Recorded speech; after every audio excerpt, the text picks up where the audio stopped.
everybody. I'm Nicole. And I'm Jillian, and welcome back to Raising Them, Finding Us. And as usual, we're going to start off our episode with our relatable moment. Get it? Like it, I like it. Okay, so that translates to relatable mom moment, and it can be from whenever. Did you want to go first, Jillian? Yes, sure. There's a funny story about my youngest that I think is very cute and relatable. He was probably 6 or 7 years old, and I was making chicken. And I was like dipping it in the flour and the egg and the breadcrumbs and frying it and whatever.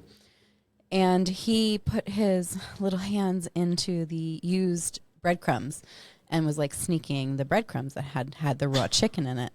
And I was like, oh my gosh, you can't do that. And I was like explaining to him why you can't do that. And it's dangerous. And you could get so sick, like you could even die. Like this is very dangerous. And so he thought he was going to die. Oh my gosh. And so he started crying and he said, I'm going to die. And I said, no. And he said, you mean I'm not going to get to be a dad?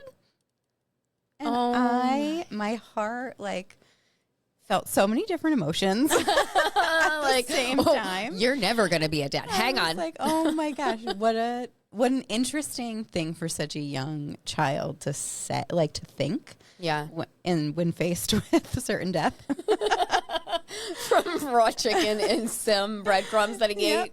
Yeah. I just thought that was very funny. Aww. What else? Be so cute. Like when he realized he wasn't going to die, was like all is well, or does he still bring it up? No. That was it. He forgot about it. Oh, of course. Yeah. The things that stand out to us sometimes, they don't even register at all. No. Mm-hmm. We're like, we're doing emotional damage. And they're like, Fortnite, la, la, la, la, la, or whatever they're into at the moment. So anyway, yeah. Yeah. My relatable moment is kind of more of a confession. Oh, boy.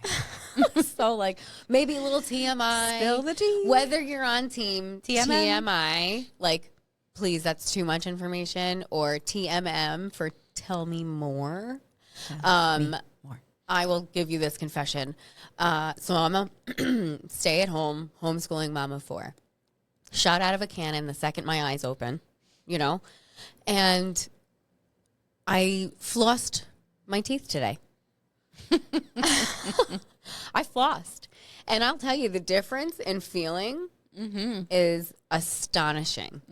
And it felt like my mouth went to a spa. And I was like, oh my gosh, Nicole. When you get those couple extra minutes. Yeah. Nice. Yeah, when I get those couple extra minutes to go through all of the teeth. I can even floss my whole mouth tonight. What a time to be alive. What a treat. But, I'm too busy. Life's crazy. It is. And it don't stop. No. Okay. So can we talk about how no one warned us about this whole perimenopause? Yes, because honestly, some of the things that I've heard from you, I'm like, no, I'm not. That's not a real thing.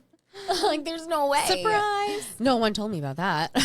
But you hear about puberty. We hear about pregnancy. We hear about menopause, like, eventually.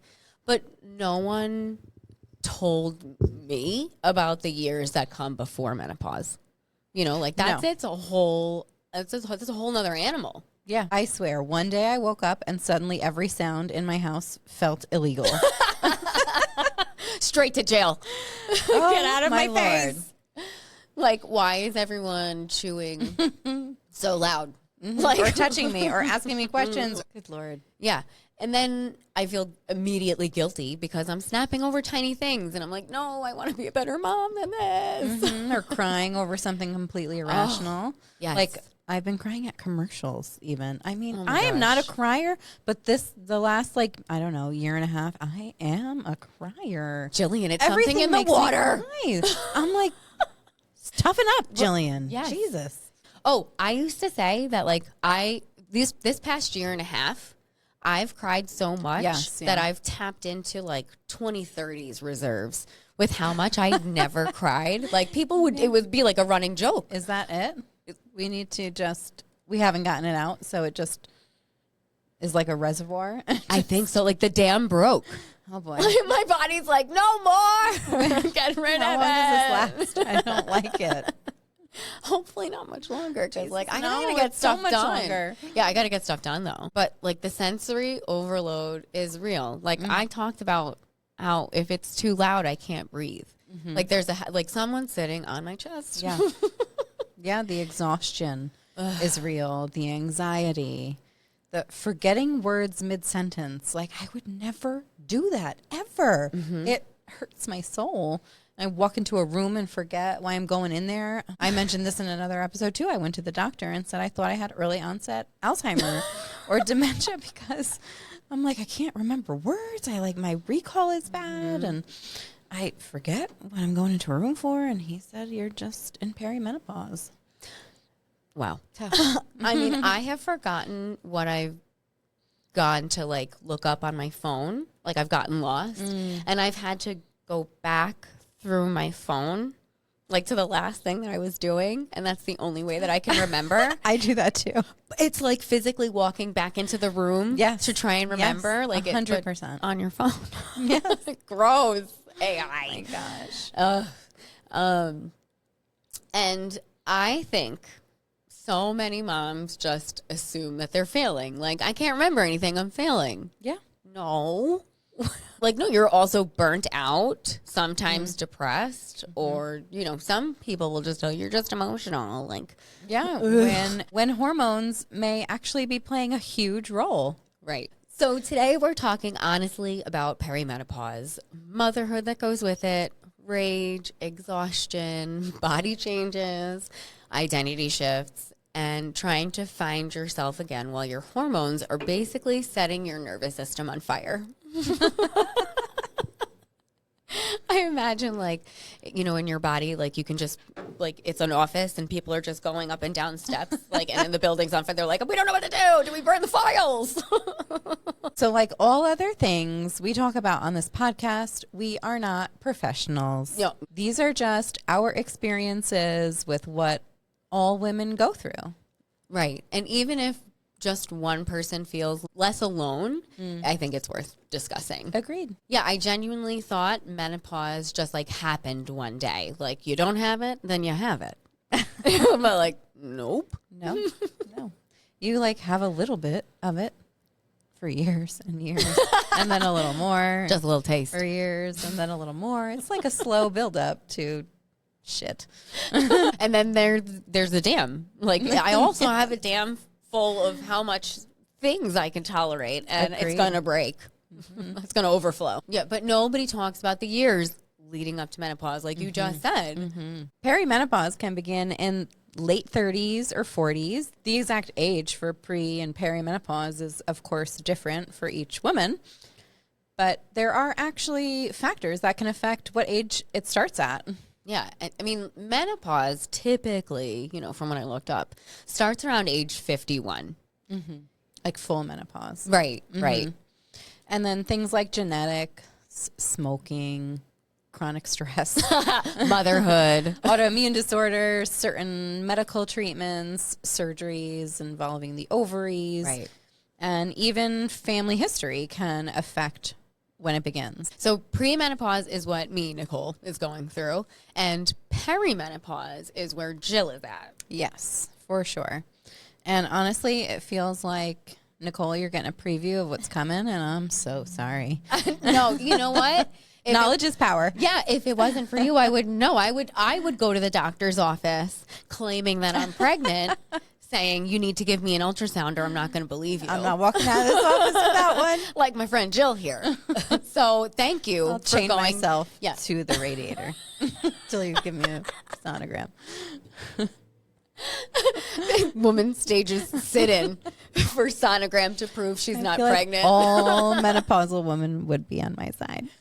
So I thank you for blazing this trail and letting me know. It's an honor. Well, it's not an easy job, but I'm sorry, but it is like getting a glimpse into my future and being slightly terrified. yeah, well, be prepared to be more terrified because perimenopause can last anywhere from 4 to 8 years.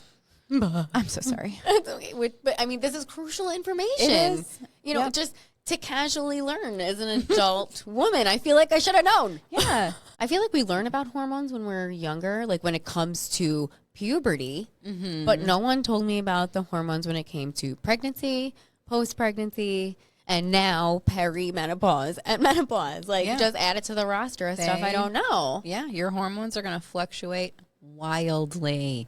It's not fun. I mean, I heard that premenopause hormone levels are functioning like relatively normally. So where I'm at, my hormones are Kinda functioning. stable. Yeah, kind of stable. I mean, I would To petition disagree? against but you know what? I did just turn 38. It's true. And in perimenopause, your hormones become more unpredictable. So they go from functioning relatively normally to going like bing, bang, bang, bang, bang, like ping-ponging all over the place. Yep. The largest of them being progesterone levels. These are the hormones that support your menstruation and ability to maintain a pregnancy. It's also sometimes referred to as the happy hormone because it tends to keep the mood balanced and positive. It's also responsible. It's also responsible for stimulating your libido, making you ovulate less regularly, obviously. And lower progesterone levels can cause anxiety, irritability, trouble sleeping, feeling wired but tired, which I just know oh so well, shorter cycles or changes in cycles, increased PMS symptoms, which I'm also experiencing. By the way, I haven't mentioned that one, but the cramps came back. I'm like, seriously? After all these years? Right. The worst. Many women describe it as a phase where they suddenly stop feeling like themselves. And we have talked about that before, and that, you know, also can start when you become a mother. You can stop feeling like yourself, and it's just coming right back round with perimenopause. Yeah, for sure. You know, and as estrogen starts fluctuating wildly, Most women think estrogen just slowly decreases. Like, I for sure thought that estrogen over time, like as would, you're slowly getting you know, into menopause. slowly, and then your estrogen slowly. Nope. Surprise. Surprise, Shody! During perimenopause, it can swing dramatically. High one week and super low the next. It's crazy. Yeah. And unfair. obviously, yeah, unfair. Let's, please. And those kind of fluctuations in that hormone can lead to hot flashes, night sweats, breast tenderness, which maybe is why, Jillian, you thought you were pregnant. Yeah, maybe. Yes. Yep. And not to mention the mood swings, the brain fog, the water retention, migraines, and heavy periods. Yes. I got to tell you, my feet really didn't swell during pregnancy. I didn't have that until after my last birth because I was induced. My feet were a little bit swollen. But lately, if I've been on my feet all day, the tops of my feet hurt because they're swollen. Snug against your shoe. I know, yeah. My flip-flops are making biscuits with my feet. And testosterone slowly declines too. Which can affect libido, motivation, confidence, muscle tone, and energy levels. I mean, I've never been more tired. Yeah, same. The brain is also, of course, deeply affected. Estrogen and progesterone influence neurotransmitters like serotonin and dopamine. And that's why hormonal shifts can affect your mood, your focus, patience, memory, and emotional regulation. I mean, we talk about that in length. Yeah, I've always struggled with emotional regulation. So. Let alone where I'm at right now. Which is a big reason many mothers in perimenopause feel especially overwhelmed. Yeah. As we mentioned, common symptoms can include Rage, irritability, anxiety, depression, night sweats, brain fog, low libido, weight changes, heart palpitations. Oh, you know what? One was itchy inner ears. Like, I had that for a while. Cycle changes, of course, and just exhaustion that is out of this world. I have actually heard the exhaustion like described as like I feel tired in my bones, but I can't. My brain like, I is just totally can't. awake. Yeah, right. I mean, we've had to give up our sleep. Not had to. I loved to give up. Yes. And honestly, by the time my youngest came around, losing sleep was just like so natural to me that it didn't bother me. Like it was just You could do it. preparation. So like you're gonna do it. Like and my thought the whole time too was like, if someone else has done this before, I can do it. Yeah. Like there's no way that I can't and they can. Yeah. Yeah, I can tell that my period is definitely changing. Like you mentioned before, getting cramps again. Yes. And I never had cramps. See, I've mentioned before too that somebody told Even me as a labor. teenager? No, Really? nope. Because I have them very much so now. But when somebody Interesting. would tell me that's what labor feels like, it almost feels like cramps, and then it'll get more intense. I'm like, I don't. Feels like what? I mean, like I'm still kind of postpartum from my youngest. I mean, he will be 2 in July. But you were talking before about how there's different things that can affect what age menopause or perimenopause starts. And as we were talking about this episode, my mom was like, oh, yeah, we have a family history of going through menopause early. Well, that's great. Like, You know what? yay. The sooner it will be over. Let's That's, think you about know, it that way. I'm one day closer. To the end. Through the end. But I didn't like the things that were happening. I didn't realize that they could be hormonal. Like I thought it was like a Nicole problem. Yeah, You like- know, I'm a really terrible, impatient mother. Yeah, You know, hello, yeah. the mom guilt, and I don't know. Agreed. We're not taught about it, so of course it's going to feel that way. I Right. guess, right? Moms already carry a massive mental load. As discussed in our previous episode, we are making tens of thousands of decisions a day. And then add hormone instability on top of that, and it can feel impossible. Menopause is not just hormonal. It's emotional, mental, relational, and personal. A lot of women describe feeling disconnected from themselves, less patient, less motivated, invisible, exhausted, numb, and kind of suddenly unsure of what they want anymore. Hormones can change more than just your body.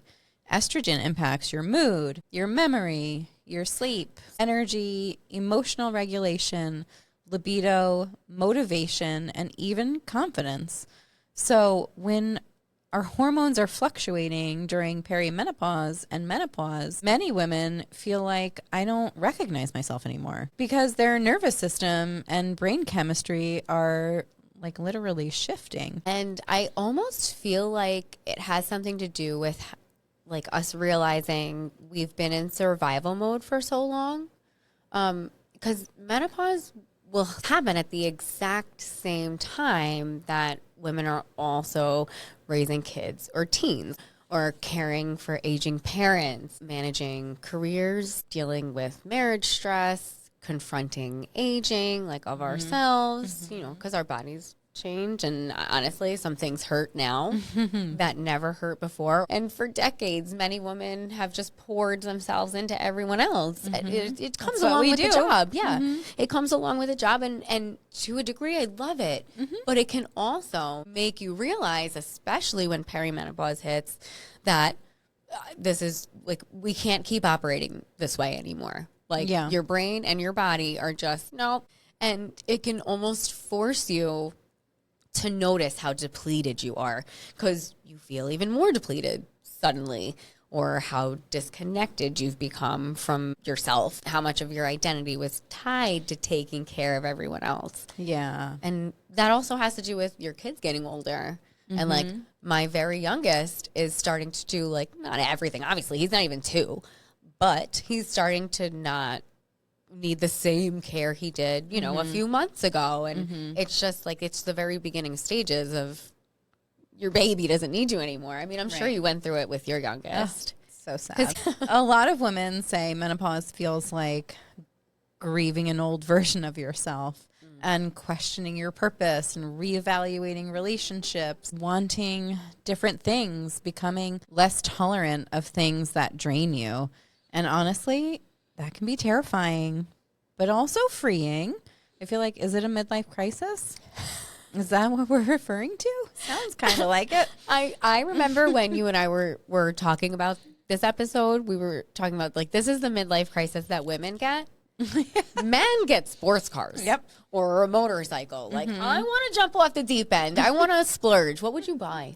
My husband's had like 7 Yeah. midlife crisis. Enough so for the far. family. We can't afford another one. But I'll like, just take the menopause. if you but if you could, like, let's say we had the means to be a man and have a man midlife crisis, like, or what, like the idea. I'm not saying every man has that midlife crisis, but like what the ideal midlife crisis for a man would be. Like, what would your thing be, Jill? You know, the first thing that comes to my mind, I hate that it did, is like hiring a maid. Hiring like a cleaning lady. And I hate that I even comes into my mind. Why? I want something fun like a sports car. Oh, yeah. You know what I Okay, mean? yeah. Why am I thinking of everybody else even in this situation? That's because my So brain was like, frustrating. oh, heck yeah. Cleaning I lady know, would be right? It would be tip. so That would be amazing. As you get to that certain age and you become less tolerant of things, you don't want to put up with the same, shit that you did. You're like, no more.